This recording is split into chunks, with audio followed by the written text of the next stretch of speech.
Hello friends, जय हिंद। जैसा हम लोग देख रहे हैं कि स्टूडेंट प्रोटेस्ट हिंसात्मक होता जा रहा है और कोई भी चीज़ हिंसा से नहीं जीती जा सकती है और हिंसा ही हिंसा को जन्म देती है, जैसा हम लोग जानते हैं। तो कोई भी ऐसा कार्य जो ठीक ना हो किसी भी रूप में, अगर आप लोग कोई भी ऐसा अपनी तरफ से कोई भी ऐसी चीज़ ना करें जिससे सरकार को मौका मिले आप लोगों के विरुद्ध कड़ी कार्रवाई करने का, है ना। अपनी बात बहुत ही शांतिप्रिय ढंग से, बहुत ही शांतिपूर्ण ढंग से रखी जाए, जैसे आप पिछले 20 दिन से रख रहे थे। वही रास्ता सबसे अच्छा था जो आप अभी पहले अब तक अपना रहे थे। अब ये देख रहा हूँ कि जैसे कि पत्थरबाजी और मारा पीटी जिस तरीके से अब चल रही है, ये बहुत ही हिंसात्मक और बहुत ही भयानक रूप ले रहा है और ले लेगा। आप सब इकट्ठे रहिए, मजबूत रहिए और अपनी एकता बनाए रखिए, और क्योंकि एकता में बहुत ताकत होती है। और आप अगर बढ़ जाएंगे तब बहुत दिक्कत हो जाएगी। और एक ही मुद्दा अगर आप पकड़े हैं तो वही पकड़े रहिए, नीट का। अलग अलग डोमेन में मत जाइए, क्योंकि आपकी बात फिर उस तरीके से फिर वो महत्व खो देगी।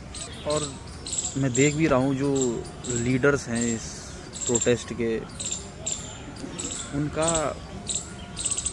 कोई बहुत अच्छा रोल जिस हिसाब से दिखना चाहिए उस हिसाब से दिख रहा नहीं है।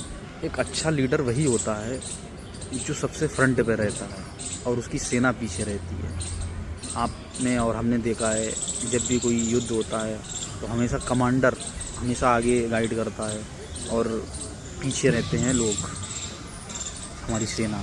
वैसा ही एक लीडर को भी होना चाहिए, सबसे पहले वो आगे, उसके बाद उसकी जनता। पर यहाँ क्या था, लीडर का था ही पता नहीं है, जनता गुमराह थी, बच्चे गुमराह थे। उनको यही नहीं पता आगे जाके पार्लियामेंट पे जाके करना क्या है, कहीं कहीं भाग रहा है, कहीं कहीं भाग रहा है। तो सबसे पहले एक लीडर देखिए जो आपको गाइड करे, और लीडर बहुत सोच समझ के चुनिए। ऐसा लीडर मत चुनिए कि जो आपको आगे कर दे और खुद ट्रक के अंदर चढ़ के बोले देखो मार रहे हैं, देखो मार रहे हैं। जैसा मैं आपके लीडर अभिजीत दीपके की बात कर रहा हूँ। वो शख्स पूरी टीम को आगे करके और खुद क्या नाम है ट्रक में बैठा हुआ। ऐसा कभी लीडर देखा है कि जो अपनी जनता पे, अपने लोगों पे लाठी पड़ रही है और वो खुद ट्रक में बैठा हुआ है। Leader should always in the front, that is the quality of a best leader. क्योंकि अब इसमें ना राजनीतिक चीज़ें जुड़ने लगेंगी। अब बहुत सारी पार्टी आएंगी। जैसे पहला दिन देखा था, कोई पार्टी नहीं आ रही थी। क्यों नहीं आ रही थी? वो सिर्फ ये चाह रही थी कि ये बच्चे ये जाएं और ये लाठी खाएं, फिर इनकी सिंपैथी गेन करके फिर हम अपनी अपनी पार्टियों का परचम लहराएं।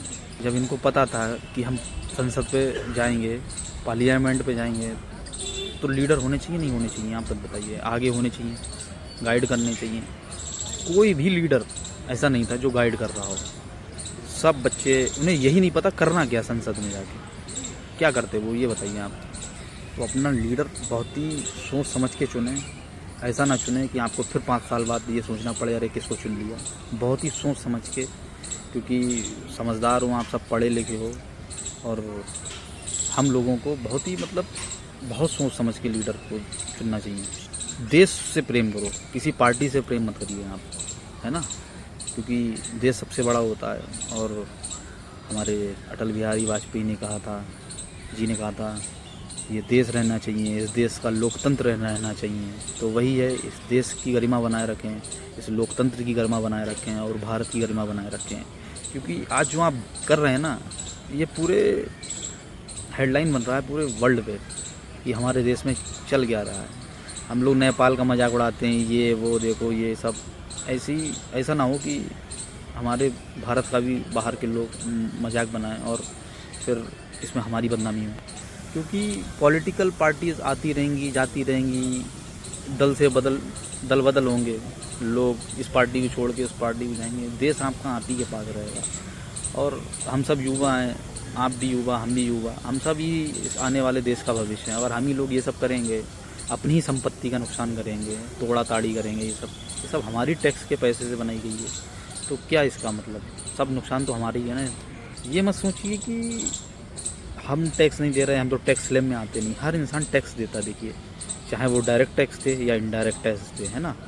क्योंकि आप डायरेक्ट टैक्स दे देते हैं अपने आईटीआर और इनकम टैक्स के रूप में, और इनडायरेक्ट टैक्स हम लोग देते हैं, जैसे हम लोग माचिस से लेके सुई लेके कुछ भी खरीदते हैं, साबुन, घर के खाने के पीने के, ये सब हमारे जीएसटी के रूप में किसी ना किसी रूप में जाता है। तो हम सब अपने पैसे का और टैक्स का इस देश के विकसित होने में अपना योगदान दे रहे हैं। तो इस देश की संपत्ति हमारी संपत्ति है, कृपया कर इस देश की संपत्ति को ऐसे नुकसान ना पहुंचाएं। जैसा हम लोग देख रहे हैं, कहीं गाड़ियां फोड़ दी जा रही हैं, कहीं पार्क में जो मैं देख रहा था कि पेड़ उखाड़ उखाड़ के लोग मतलब मार रहे हैं, ईंटें वहाँ से निकाल के उसी मतलब जो गलियारे पे जो ईंटें लगी रहती हैं उनको तोड़ के फेंक के मार रहे हैं। तो मतलब ये शोभा नहीं देता है। अपनी बात शांतिपूर्ण ढंग से और बहुत ही व्यवस्थित ढंग से कही जाए तो ज़्यादा बेहतर लगता है, अच्छा लगता है कहते हुए भी। गांधी जी का मार्ग अपनाया जाए, बिल्कुल नॉन वायलेंस। अब ऐसा थोड़ी ना होता, गांधी जी को साउथ अफ्रीका में अंग्रेज़ों ने धक्का मार के ट्रेन से उतारा तो उन्होंने वहाँ वो थोड़ी ना किया था कि उठा के ईंट उनका सर फोड़ दिया उसी के टाइम। उन्होंने अपने गुस्से पे काबू रखा और उसको एक पॉजिटिव वे में यूज़ किया। तो आप लोग भी और हम मतलब हम अपने आप को भी इंक्लूड करते हैं कि हम अपना, तो हमें उसी पॉजिटिव वे में अप्रोच रखनी है, ताकि कोई भी ऐसी कार्रवाई हमारे विरुद्ध ना हो पाए जिससे हमारा फ्यूचर, हमारा कैरियर ख़राब हो जाए। क्योंकि देखिए, पुलिस के लिए आप एक आंकड़ा है, एक नंबर है। अगर किसी की भी क्या नाम हिंसा में अगर मृत्यु हो जाती है तो पुलिस क्या अखबार में छाप देगी या सरकार छापेगी यही कि 20 लोग घायल हो गए या 10 लोगों की मृत्यु हो गई। तो you are just an number for that. परिवार में आपकी माता जी और जो आपके परिवार में लोग हैं, माँ बाप, उनसे पूछिए उन पर क्या बीतेगी। उनका ध्यान रखने वाला, उनके आगे पीछे वाला कोई नहीं होगा, समझे। और उन आपकी जो भरपाई है वो दुनिया की कोई चीज़ पूरी नहीं कर सकती। उनसे पूछ लीजिएगा कि मेरी भरपाई कोई कर पाएगा, वो कहेंगे नहीं बेटा। तो वही है कि अपने माँ बाप का ध्यान रखिए, देश का ध्यान रखिए और बिल्कुल भी हिंसा ना करें। आप लोग शांतिपूर्ण तरीके से अपना अनशन रखें, अपनी बात रखें। और सरकारें झुकती हैं, सारी सरकारें झुकती हैं जब यूनिटी में हो ना इंसान और उसकी आवाज़ में दम हो और लीडर बढ़िया हो। मतलब वही बार बार लीडरशिप पे इसलिए जोर दे रहा हूँ क्योंकि लीडर बहुत मैटर करता है आपके आंदोलन के लिए। जब हमारे यहाँ साइमन कमीशन आया था तो ऐसा नहीं था कि मतलब लाला लाजपत राय जी पीछे थे और आगे कह दिया जाओ जनता, वो खुद उन्होंने अपने सर पे लाठियाँ खाई थी, है ना। तो leader should be in the front, it should not be in the back. बस फिर यही है ना कि बस अनुरोध आपसे यही है कि शांतिप्रिय रूप से आप लोग इसको बनाए रखें और बहुत ही पॉजिटिव वे में इसको अप्रोच करें और किसी भी पार्टी की इन्फ्लुएंस या किसी भड़काऊ नारे के उसमें ना आए। और बहुत ही सोच समझ के, मतलब हम सब पढ़े लिखे हैं, सोच सकते हैं, समझ सकते हैं कि कौन हमारे लिए बलगला रहा है और कौन क्या कर रहा है। तो बहुत ही सोच समझ के अपने बुद्धि का इस्तेमाल करके कि क्या सही क्या गलत, कितना करना सही है और कितना नहीं करना, वो सब देख के हमें अब स्टेप लेना चाहिए। और अंधाधुंध कोई फ़ायदा नहीं होती क्योंकि भीड़ सिर्फ हौसला देती है ना। अगर आपकी पहचान छीन लेगी और सिर्फ हौसला ही देगी और उस भीड़ का कोई रूप नहीं होता है। क्योंकि फिर कुछ चंद लोग आएंगे, फिर बिना वर्दी के आएंगे, वो सादी वर्दी में आएंगे, मॉब लिंचिंग हो जाएगी, उसमें अपनी जान से हाथ धो बैठोगे तो कोई फ़ायदा नहीं उस चीज़ का।